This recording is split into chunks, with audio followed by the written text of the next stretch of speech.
Hello, നമ്മൾ ഒരുപാടായിട്ടുണ്ടൊരു video ഒക്കെ ചെയ്തിട്ട്. അപ്പോൾ ഇന്ന് നല്ലൊരു അടിപൊളി വീഡിയോ തന്നെയാണ് കേട്ടോ. അപ്പോൾ നമുക്ക് എല്ലാവർക്കും സിമ്പിളായിട്ട് ചെയ്യാൻ പറ്റുന്ന ഒരു മാറ്റർണിറ്റി വെയറിൻ്റെ ഒരു കട്ടിങ് ആൻഡ് സ്റ്റിച്ചിങ് വീഡിയോ ആണ് കേട്ടോ ഇന്ന്. അപ്പോൾ ആദ്യമായിട്ട് ചെയ്യുന്നത് ഇതിൻ്റെ ബോഡി പാർട്ട് കട്ട് ചെയ്തെടുക്കുക എന്നുള്ളതാണ്. അപ്പോൾ നമ്മുടെ യോക്ക് പോർഷനാണ് ഇപ്പോൾ കട്ട് ചെയ്യുന്നത്. യോക്ക് പോർഷൻ്റെ ഇറക്കം എന്ന് പറയുന്നത് 9.5 ഇഞ്ചാണ് കേട്ടോ. ചെസ്റ്റ് വിഡ്ത്ത് വരുന്നത് 10 ഇഞ്ചാണ്. പക്ഷെ ഞാനിതിൽ കാണിക്കാൻ വിട്ടുപോയതാണ്. ഷോൾഡർ 7 ഇഞ്ച് മാർക്ക് ചെയ്തിട്ടുണ്ട്. അതേപോലെ തന്നെ ആമൂളാണെങ്കിൽ 8 ഇഞ്ചാണ് ഇവിടെ വരുന്നത്. 8 ഇഞ്ച് മാർക്ക് ചെയ്തതിന് ശേഷം ഇതുപോലെ ഒന്ന് വരച്ചിട്ട് ഒന്ന് കർവ് ചെയ്ത് കൊടുക്കാം. അപ്പോൾ നമ്മുടെ ആം ഹോൾ ഇവിടെ റെഡിയായി. സാധാരണ രീതിയിൽ ഫ്രോക്കൊക്കെ ചെയ്യുന്ന അതേ ഒരു മെത്തേഡ് തന്നെയാണ് കേട്ടോ ഈ ഒരു ടോപ്പും ചെയ്തെടുക്കാൻ പോകുന്നത്. ഇത് ഇത്രയും ആയി കഴിഞ്ഞാൽ നമുക്കിതൊന്ന് കട്ട് ചെയ്ത് മാറ്റി വെക്കാം. അപ്പോൾ നമ്മുടെ ടോപ്പിൻ്റെ ബാക്കിലേക്കും ഫ്രണ്ടിലേക്കുമുള്ള യോക്ക് പോർഷൻ നമ്മളിവിടെ കട്ട് ചെയ്ത് വെച്ചിട്ടുണ്ട്. ഇനി ഇതിന് താഴേക്കുള്ള ഭാഗം നമ്മൾ 2 ലെയറായിട്ടാണ് കൊടുക്കാൻ ഉദ്ദേശിക്കുന്നത്. 2 ലെയറും 2 മെഷർമെൻറ്റിലാണ് നമ്മൾ എടുത്തിട്ടുള്ളത്. ഇപ്പോൾ ആദ്യം കട്ട് ചെയ്യുന്നത് താഴെ ഭാഗത്തേക്കുള്ള ആ ഒരു പീസാണ് കേട്ടോ. അപ്പോൾ ഇത് ഏകദേശം 12 ഇഞ്ചാണ് ഞാനിവിടെ വിഡ്ത്തായിട്ട് എടുത്തിട്ടുള്ളത്. അപ്പോൾ നമ്മുടെ കയ്യിലുള്ള അവൈലബിൾ ആയിട്ടുള്ള മെറ്റീരിയലിനനുസരിച്ച് നമുക്ക് ഇതിൻ്റെ ഫ്രിൽസും കാര്യങ്ങളൊക്കെ അഡ്ജസ്റ്റ് ചെയ്ത് കൊടുക്കാവുന്നതാണ്. ഞാൻ ഈ ഒരു ടോപ്പ് ചെയ്യുന്നതിന് വേണ്ടിയിട്ട് 3.5 മീറ്റർ മെറ്റീരിയലാണ് ഇവിടെ എടുത്തിട്ടുള്ളത്. 2ആയി മടക്കി വെച്ച് ഇതുപോലെ അടയാളപ്പെടുത്തിയതിന് ശേഷം ഇതൊന്ന് കട്ട് ചെയ്ത് മാറ്റി വെക്കാം. താഴേക്കുള്ള ഈ ഒരു പീസിനാണ് നമ്മൾ മുകളിൽ വരുന്ന ആ ലെയറിനേക്കാളും കുറച്ചുകൂടെ ലെങ്ത്ത് കൂടുതൽ കൊടുക്കേണ്ടത് കേട്ടോ. ഏകദേശം ഒരു 10-15 ഇഞ്ചൊക്കെ ഞാൻ കൂടുതൽ എടുത്തിട്ടുണ്ട്. ഇനി സെയിം രീതിയിൽ തന്നെ നമുക്കൊരു പീസ് കൂടെ കട്ട് ചെയ്തെടുക്കാം. അപ്പോൾ അതിന് വേണ്ടിയിട്ട് ഇവിടെ 15 ഇഞ്ചാണ് ഞാൻ ലെങ്ത്തായിട്ട് എടുത്തിട്ടുള്ളത് കേട്ടോ.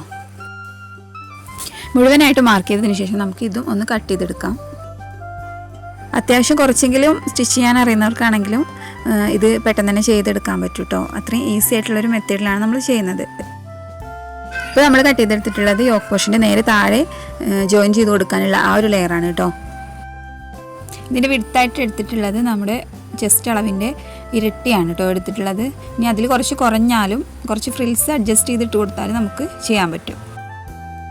ഇനി ചെയ്യാനുള്ളത് ഇതിന് വേണ്ടിയിട്ടുള്ള സ്ലീവ് ഒന്ന് കട്ട് ചെയ്തെടുക്കണം. അപ്പോൾ അതിന് വേണ്ടിയിട്ട് സാധാരണ നമ്മൾ സ്ലീവ് കട്ട് ചെയ്യുന്ന ആ ഒരു രീതി തന്നെയാണ്. പക്ഷേ നമ്മൾ 2 ലെയറായിട്ട് ബോഡി പാർട്ടിന് ചെയ്തിട്ടുള്ള അതേപോലെ തന്നെ 2 ലെയറായിട്ട് ചെയ്യുന്നുണ്ടെന്ന് മാത്രം. അപ്പോൾ നമ്മൾ സ്ലീവിൻ്റെ വണ്ണം എടുത്തിട്ടുള്ളത് 9 ഇഞ്ചാണ്. ആ 9 ഇഞ്ചിൽ നിന്ന് നമുക്കൊരു 2.5 ഇഞ്ച് ജസ്റ്റ് ഒന്ന് മാർക്ക് ചെയ്തിട്ടൊന്ന് കർവ് ചെയ്ത് ഷേപ്പ് ചെയ്യാം. അപ്പോൾ നമ്മുടെ ആം ഹോളാണ് റെഡി ആയിട്ടുള്ളത്. പിന്നെ ഇവിടെ കൈവണ്ണം എന്ന് പറയുന്നത് 7 ഇഞ്ചാണ്. അതും കൂടെ മാർക്ക് ചെയ്തിട്ട് ഇതുപോലെ ഒന്ന് വരച്ച് ജസ്റ്റ് ഒന്ന് കട്ട് ചെയ്തെടുക്കാം. ഇതിൻ്റെ സ്ലീവിൻ്റെ ഈ ഒരു ലെങ്ത്ത് എന്ന് പറയുന്നത് 9 ഇഞ്ച് തന്നെയാണ് കേട്ടോ. ഇനി ഇതിൻ്റെ താഴെയാണ് നമ്മൾ ഫ്രിൽസ് കൊടുക്കാൻ പോകുന്നത്. ഇനി സ്ലീവിൻ്റെ താഴേക്കുള്ള പോർഷൻ കട്ട് ചെയ്തെടുക്കാം. അപ്പോൾ നമ്മളിവിടെ വണ്ണം 8 ഇഞ്ചാണ് എടുത്തിട്ടുള്ളത്. അതേപോലെ മുകളിൽ ഫ്രിൽസ് കൊടുക്കുന്ന ഭാഗത്ത് 11 ഇഞ്ചാണ് എടുത്തിട്ടുള്ളത്. ജസ്റ്റ് ഇതുപോലെ ഒന്ന് ഷേപ്പ് ചെയ്ത് വരച്ച് കൊടുക്കാം. ശേഷം കട്ട് ചെയ്തെടുക്കാം. അപ്പോൾ നമ്മുടെ ബോഡി പാർട്ടും സ്ലീവിന് വേണ്ട മെറ്റീരിയലൊക്കെ നമ്മൾ കട്ട് ചെയ്ത് വെച്ചിട്ടുണ്ട്. ഇനി വേണ്ടത് ലൈനിങ് ഒന്ന് കട്ട് ചെയ്തെടുക്കാം. ലൈനിങ് ഇവിടെ 4ആയി മടക്കി വെച്ചിട്ടുണ്ട്. ഷോൾഡർ അടയാളപ്പെടുത്താം 7.5, ആം ഹോൾ 7.5, അതേപോലെ തന്നെ നമ്മൾ ചെസ്റ്റ് അളവ് 8.5 ഇത്രയും അടയാളപ്പെടുത്തി 2 ഇഞ്ച് തയ്യൽ തുമ്പൂടെ ആഡ് ചെയ്തിട്ടാണ് ഞാനിവിടെ എടുത്തിട്ടുള്ളത്. ജസ്റ്റ് ഇതുപോലെ ഒന്ന് ഷേപ്പ് ചെയ്ത് വരച്ച് കൊടുക്കുക, കട്ട് ചെയ്തെടുക്കുക. ലൈനിങ് ഇല്ലാതെ നമുക്ക് ഈ ഒരു ടോപ്പ് ചെയ്തെടുക്കാൻ വേണ്ടിയിട്ട് പറ്റും. പക്ഷേ ഇത് കസ്റ്റമർ പറഞ്ഞിട്ടുണ്ടായിരുന്നു, റയോൺ ആയതുകൊണ്ട് തന്നെ ലൈനിങ് വേണമെന്ന് പറഞ്ഞിട്ടുണ്ടായിരുന്നു. അതുകൊണ്ടാണ് കേട്ടോ ഞാൻ ലൈനിങ് കൂടെ ആഡ് ചെയ്തത്. അപ്പോൾ നമ്മൾ നെക്ക് ഇതിലാണ് അടയാളപ്പെടുത്തുന്നത്. അപ്പോൾ 4 ഇഞ്ച് ലെങ്ത്തും 3 ഇഞ്ച് വിഡ്ത്തുമായിട്ടാണ് നമ്മൾ എടുത്തിട്ടുള്ളത്. ബാക്ക് നെക്കാണ് ഈ 2.5 എന്ന് അടയാളപ്പെടുത്തിയിട്ടുള്ളത്. ജസ്റ്റ് ഇതുപോലെ ഒന്ന് കട്ട് ചെയ്തെടുക്കാം. ഷോൾഡർ വരുന്ന ഭാഗത്ത് നമുക്കൊരു 1/2 ഇഞ്ച് ചെരിച്ചിട്ടൊന്ന് കട്ട് ചെയ്തെടുക്കാം. അപ്പോൾ ഇതുവരെ ചെയ്തത് എല്ലാവർക്കും മനസ്സിലായെന്ന് വിചാരിക്കുന്നു. അപ്പോൾ നമുക്ക് നേരെ സ്റ്റിച്ചിങ്ങിലേക്ക് കടക്കാം. അപ്പോൾ ആദ്യം നമുക്ക് ഫ്രിൽസ് കൊടുക്കാനുള്ളതൊക്കെ ഒന്ന് റെഡിയാക്കി എടുക്കാം. അതിന് വേണ്ടിയിട്ട് ഞാൻ സാധാരണ നമ്മൾ ഫ്രില്ലിടുന്നത് പോലെ തന്നെ റണ്ണിങ് സ്റ്റിച്ചിൽ ചെയ്തെടുക്കുകയാണ്. എന്നിട്ട് ജസ്റ്റ് ഒന്ന് വലിച്ചു കൊടുത്താൽ നമുക്ക് ഫ്രില്ല് നല്ല അടിപൊളിയായിട്ട് തന്നെ കിട്ടും. അപ്പോൾ ഇതുപോലെ സ്റ്റിച്ച് ചെയ്തതിന് ശേഷം നമ്മൾ ജസ്റ്റ് ഒന്ന് ഒരു ത്രെഡ് എടുത്തിട്ട് അതിൽ നിന്നൊന്ന് വലിച്ചിങ്ങനെ കൊടുത്താൽ ഫ്രില്ല് അടിപൊളിയായിട്ട് വരും കേട്ടോ. നമുക്ക് അധികം തിക്കായിട്ടുള്ള ഫ്രില്ല് ആവശ്യമില്ല. അതുകൊണ്ട് തന്നെ അതിനനുസരിച്ച് അഡ്ജസ്റ്റ് ചെയ്തിട്ട് നമ്മളെ ചെസ്റ്റ് പോർഷന് വരുന്ന വിഡ്ത്തിനനുസരിച്ച് നമുക്ക് ഫ്രില്ല് അഡ്ജസ്റ്റ് ചെയ്ത് കൊടുക്കാം. ഇനി നമ്മൾ ഈ ഫ്രില്ല് ഇട്ട് വെച്ചത് നമുക്ക് യോക്കിലേക്കൊന്ന് അറ്റാച്ച് ചെയ്ത് കൊടുക്കാം. നമ്മൾ 15 ഇഞ്ച് മാർക്ക് ചെയ്തിട്ട് കട്ട് ചെയ്ത ആ ഒരു പീസാണ് കേട്ടോ ഞാൻ ഈ യോക്കിലേക്ക് അറ്റാച്ച് ചെയ്യുന്നത്. സാധാരണ രീതിയിൽ ഫ്രോക്കൊക്കെ ചെയ്യുന്ന അതേ ഒരു മെത്തേഡ് തന്നെയാണ് നമ്മളിനി ചെയ്യാൻ പോകുന്നത്. സിമ്പിളായിട്ട് ചെയ്യാൻ പറ്റും. ഇതുപോലെ നേരെ വെച്ച് ജസ്റ്റ് ഒരു സ്റ്റിച്ച് മാത്രം കൊടുത്താൽ മതി കേട്ടോ.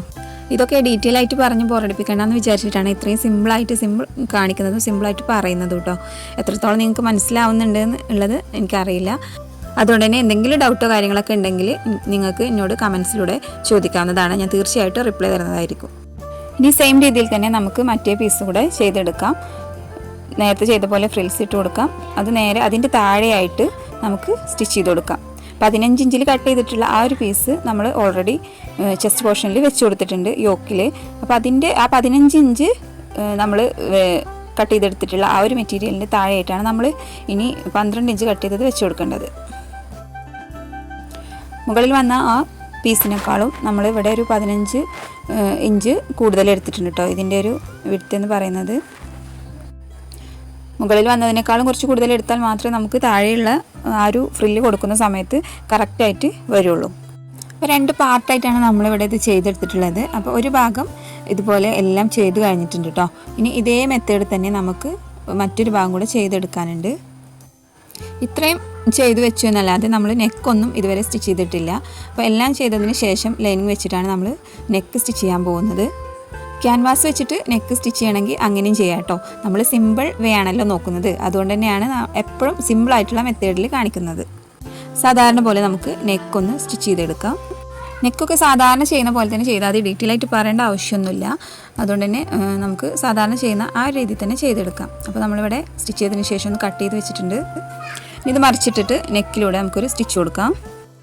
അപ്പോൾ നമ്മുടെ ഒരു ഭാഗം ഇവിടെ സ്റ്റിച്ച് ചെയ്ത് വെച്ചിട്ടുണ്ട്. അതേ സെയിം രീതിയിൽ തന്നെ നമ്മൾ മറ്റൊരു ഭാഗം കൂടെ സ്റ്റിച്ച് ചെയ്തെടുക്കാം. കുറച്ചെങ്കിലും ആളുകൾ നമ്മളോട് റിക്വസ്റ്റ് ചെയ്തിട്ടുണ്ടായിരുന്നു കേട്ടോ, ഇതിൻ്റെ ഫുൾ വീഡിയോ ഇടണമെന്ന് പറഞ്ഞിട്ട്. നെക്ക് സ്റ്റിച്ച് ചെയ്തതിന് ശേഷം നമ്മൾ 2 ഷോൾഡറും കൂടെ ജോയിൻ ചെയ്ത് കൊടുക്കുകയാണ് ചെയ്യുന്നത്. അതിനുശേഷം പിന്നെ ചെയ്യാനുള്ളത് നമുക്ക് സ്ലീവ്സ് അറ്റാച്ച് ചെയ്യാന്നുള്ളതാണ്. റെഡിമെയ്ഡിൽ വരുന്ന മോഡൽസൊക്കെ നമുക്ക് ചെയ്യാൻ പറ്റും എന്നുള്ളൊരു കൺഫ്യൂഷനൊക്കെ ഉണ്ടാവും. പക്ഷേ ആർക്കും പെട്ടെന്ന് ചെയ്യാൻ പറ്റും കേട്ടോ. ഈ ഒരു മെത്തേഡിലൊക്കെ നമുക്ക് ഈസി ആയിട്ട് തന്നെ ചെയ്തെടുക്കാം. ബോഡി പാർട്ടിൽ വരുന്ന ആ ഒരു പാറ്റേൺ തന്നെയാണ് നമ്മൾ സ്ലീവ്സിലും ചെയ്യുന്നത് കേട്ടോ. അതുകൊണ്ട് നമുക്ക് ആദ്യം ഇതിൽ വരുന്ന ഫ്രിൽസ് ഒന്ന് ഇട്ട് കൊടുക്കാം. മുകളിൽ വരുന്ന ആ ഒരു പീസിൻ്റെ താഴെയിട്ട് നമുക്ക് മറ്റേ ഒരു പീസ് കൂടെ ഫ്രില്ലിട്ടിട്ട് ചെയ്ത് കൊടുക്കാം. ഇതിപ്പോൾ ഞാൻ നേരിട്ട് തന്നെ ഫ്രിൽസ് ഇട്ട് കൊടുക്കുകയാണ് ചെയ്യുന്നത്. സാധാരണ ചെയ്യുന്ന പോലെ തന്നെയാണ് ചെയ്യുന്നത്. നേരെ മറിച്ച് നമുക്ക് ആദ്യം ഫ്രിൽസ് ഒന്ന് അറേഞ്ച് ചെയ്തതിന് ശേഷം ഇതിൽ വെച്ചിട്ടൊന്ന് അറ്റാച്ച് ചെയ്യാനും പറ്റും കേട്ടോ. അപ്പോൾ ഇതാ നമ്മൾ ഈ ഒരു രീതിയിലാണ് ഇവിടെ ചെയ്തെടുത്തിട്ടുള്ളത്. സെയിം രീതിയിൽ തന്നെ മറ്റേതും കൂടെ ചെയ്ത് വെക്കാം. പിന്നെ സ്ലീവ്സിൻ്റെ അറ്റത്ത് നമ്മൾ അലാസ്റ്റിക്കാണ് യൂസ് ചെയ്യുന്നത്. അപ്പോൾ അതിന് ഇവിടെ ചെറിയൊരു സ്റ്റിച്ച് കൊടുക്കാം. ഏകദേശം ഒരു 1/2 ഇഞ്ച് വീതിയിൽ ഞാനിവിടെ ജസ്റ്റ് മടക്കി ഒന്ന് സ്റ്റിച്ച് ചെയ്തെടുത്തിട്ടുണ്ട് കേട്ടോ. സ്ലീവ്സ് എല്ലാം റെഡിയാക്കി വെച്ചതിന് ശേഷം ഇനി നമ്മൾ ഈ 2 സ്ലീവ്സും ഈ ബോഡി പാർട്ടിലേക്ക് സ്റ്റിച്ച് ചെയ്ത് കൊടുക്കുകയാണ് കേട്ടോ ചെയ്യുന്നത്. സാധാരണ നമ്മൾ ചെയ്യുന്ന പോലെ തന്നെയാണ് ഫ്രോക്കിലും ടോപ്പിലൊക്കെ ചെയ്യുന്ന പോലെ തന്നെയാണ് ചുരിദാറൊക്കെ സ്റ്റിച്ച് ചെയ്യുന്ന അതേ രീതിയിൽ തന്നെ നമുക്ക് സ്ലീവ്സും കൂടെ ഇതിൽ അറ്റാച്ച് ചെയ്യാം. ഈ സ്ലീവ്സിൻ്റെ താഴെ ഭാഗത്ത് അലാസ്റ്റിക് ഇട്ട് നമ്മളൊന്ന് സ്റ്റിച്ച് ചെയ്ത് വെച്ചിട്ടുണ്ട്. ഇനി നേരെ നമുക്ക് 2 സൈഡും കൂടെ ഒന്ന് കറക്റ്റായിട്ട് വെച്ചിട്ട് ജോയിൻ ചെയ്ത് കൊടുക്കാം. അങ്ങനെ നമ്മുടെ അടിപൊളി ടോപ്പ് ഇവിടെ റെഡി ആയിട്ടുണ്ട്. ഇതാണ് നമ്മുടെ ടോപ്പിൻ്റെ ഫൈനൽ ലുക്ക് എന്ന് പറയുന്നത്. അപ്പോൾ എല്ലാവർക്കും മനസ്സിലായെന്ന് വിചാരിക്കുന്നു. ഇഷ്ടപ്പെട്ടിട്ടുണ്ടെങ്കിൽ ലൈക്ക് ചെയ്യാനും ഷെയർ ചെയ്യാനും കമൻറ്റ് ചെയ്യാനും മറക്കരുത്. എന്തെങ്കിലും ഡൗട്ടോ കാര്യങ്ങളൊക്കെ ഉണ്ടെങ്കിൽ നിങ്ങൾക്ക് കമൻറ്റ് ബോക്സിലൂടെ ചോദിക്കാവുന്നതാണ്. നമ്മുടെ ഈ ഒരു ടോപ്പ് ചെയ്തെടുക്കാൻ വളരെ ഈസിയല്ലേ. എല്ലാവരും ഇതുപോലെ ഒന്ന് ട്രൈ ചെയ്ത് നോക്കണം. സബ്സ്ക്രൈബ് ചെയ്യാതെയാണ് നിങ്ങൾ കാണുന്നതെങ്കിൽ സബ്സ്ക്രൈബ് ചെയ്ത് സപ്പോർട്ട് ചെയ്യാൻ മറക്കരുത്. നിങ്ങളുടെ ഓരോ സപ്പോർട്ടിനും നമുക്ക് ഒരു പ്രചോദനം പോലെയാണ് കേട്ടോ. അപ്പോൾ ഓക്കെ, താങ്ക് യു. മറ്റൊരു വീഡിയോ ആയിട്ട് വീണ്ടും കാണാം.